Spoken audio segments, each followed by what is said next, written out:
गुरु प्यारी साथ संगत, बड़े प्यार से कहिए धन निरंकार जी। सभी संत महापुरुषों को नए साल की हार्दिक शुभकामनाएं। और निरंकारी विचार चैनल पर आज का शीर्षक भी है जिक्र केवल ईश्वर का। रूहानियत और इंसानियत सुनने में दो लगते हैं, पर कई बार सुनने और देखने के लिए मिलता है कि वस्तुओं के नाम तो दो है, परंतु गुण दोनों के एक ही है। रूहानियत के गुण प्यार, नम्रता, आदर, सत्कार, किसी के दुख सुख में काम आना इत्यादि है। रूहानियत का अभिप्राय ईंट का जवाब पत्थर से नहीं है, निर्मलता से देना है। जो गुण रूहानियत में है वो आम इंसानों में देखने को नहीं मिलते हैं। जिनके पास रूहानी विचारधारा है वह ईश्वर की अंश ही है। रामचरितमानस में भी लिखा है कि ईश्वर अंश जीव अविनाशी, चेतर अमल सहज सुख राशि। रूप तो ईश्वर का ही है, परंतु ईश्वर आप रूहानियत का समुद्र है। या ये कह ले कि वह तो परमात्मा का ही अंश है। संगत जैसे मिल गई है, अपनी अवस्था को भूलकर वैसी रंगत उसने ले लिया है। ईश्वर का अंश होते हुए भी ईश्वर से नाता तोड़ दिया है। उसके पास ज्ञान चक्षु तो है नहीं जिससे कि वो अपने मूल के साथ जुड़ जाए। इंसान जब पैदा हुआ तब न तो इसकी कोई भाषा थी और न ही जात पात की कोई बात, और न ही किसी को पहचानने की शक्ति थी। बाजार से जैसे कोई खाली टिन का डिब्बा ले आता है तो उसका भी कोई नाम नहीं होता है। जब उसमें अचार या चीनी रखी जाती है तो उसका नाम पड़ जाता है अचार का डिब्बा या चीनी का डिब्बा। यही हाल नवजात शिशु का होता है। इंसान मिट्टी का लोथड़ा है, इसमें ईश्वर अपनी जोत डालता है तब यह संसार में आता है। पवित्र गुरबाणी में भी जिक्र भी है, ये शरीरा मरैया हर तुद में, जोत धरीता तू जग में आया।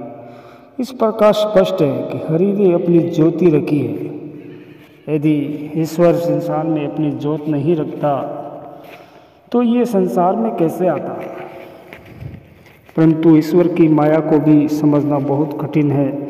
इसमें कोई शक नहीं है कि ईश्वर ने अपनी ज्योत इंसान के शरीर में रखी, पर इसके साथ माया का बहुत भयंकर प्रकोप भी रख दिया।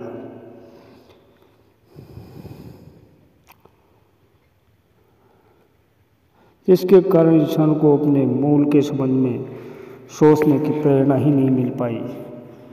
संपूर्ण अवतार वाणी में भी लिखा है, इको नूर है सब दे अंदर, नर है चाहे नारिये, ब्राह्मण खत्री वैश्य हरिजन एक दी खलकत सारी।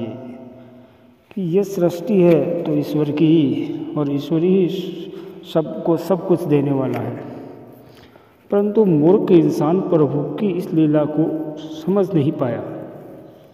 जबकि युगों युगों से संत महात्मा इसी बात को समझाते चले आ रहे हैं। आदि ग्रंथ में भी कहा है कि अवली अलो नूर उपाया, कुदरत ते सब बंदे, एक नूर ते सब जग उपजिया, कौन भले को बंदे। कि यहाँ पर पूर्ण स्पष्टीकरण कर दिया गया है कि एक ही नूर से सारे संसार की उत्पत्ति हुई है,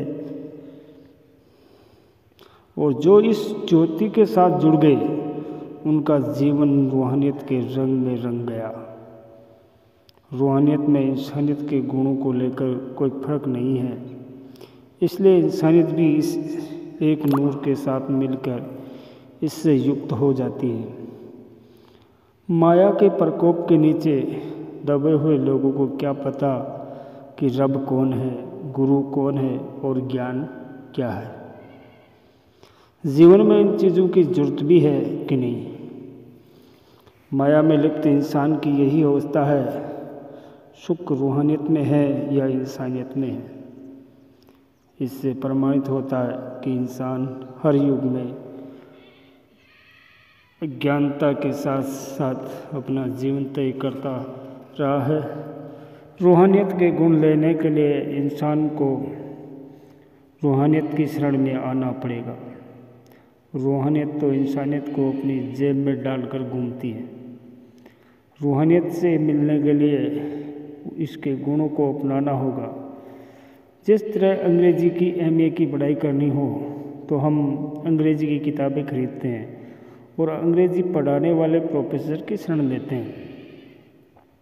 जबकि इससे कामयाबी मिल जाती है तो वह प्राणी भी MA का प्रोफेसर बन जाता है। इसी तरह इंसानियत के गुण को अपनाने के लिए रूहानियत को अपनाना होगा। इसके लिए भी किसी शिक्षक अर्थात गुरु की ज़रूरत है। तब वह इंसान रूहानियत के गुणों से भरपूर होकर औरों का भी मार्गदर्शन करने लगता है।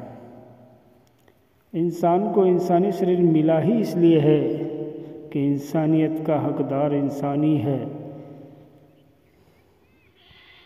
परंतु अज्ञानता के कारण इंसान ने कभी ऐसा सोचा ही नहीं।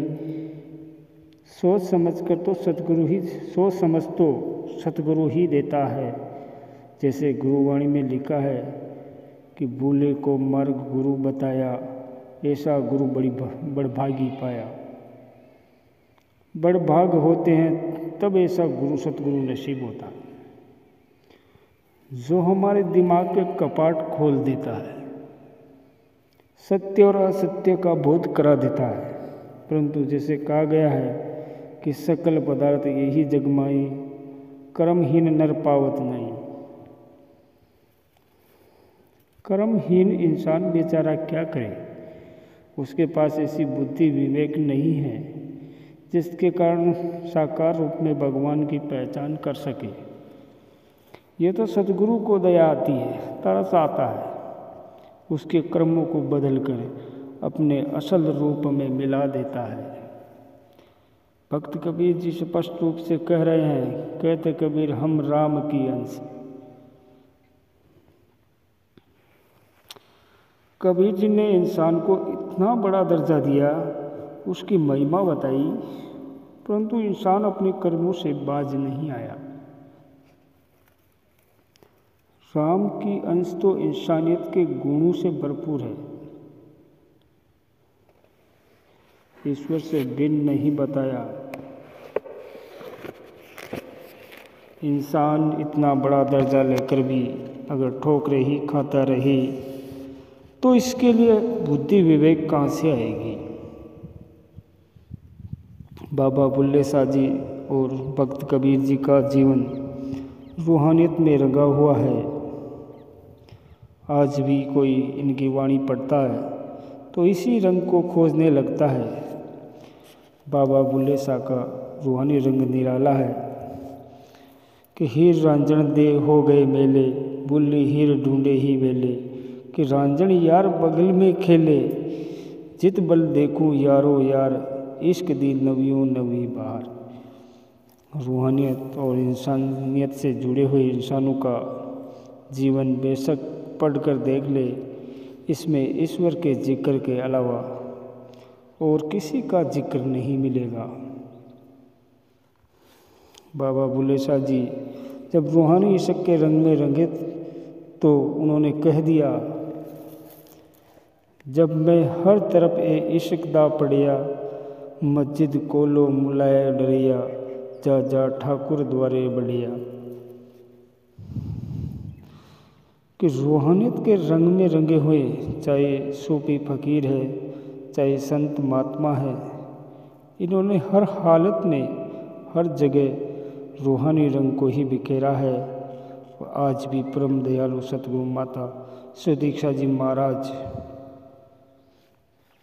सबको इस नाम के रंग में रंगना चाहते हैं, ताकि हर प्राणी प्रभु के साथ जुड़कर अपना जीवन सफल कर सके। साथ संगत जी बड़े प्यार से कहिए, धन निरंकार जी।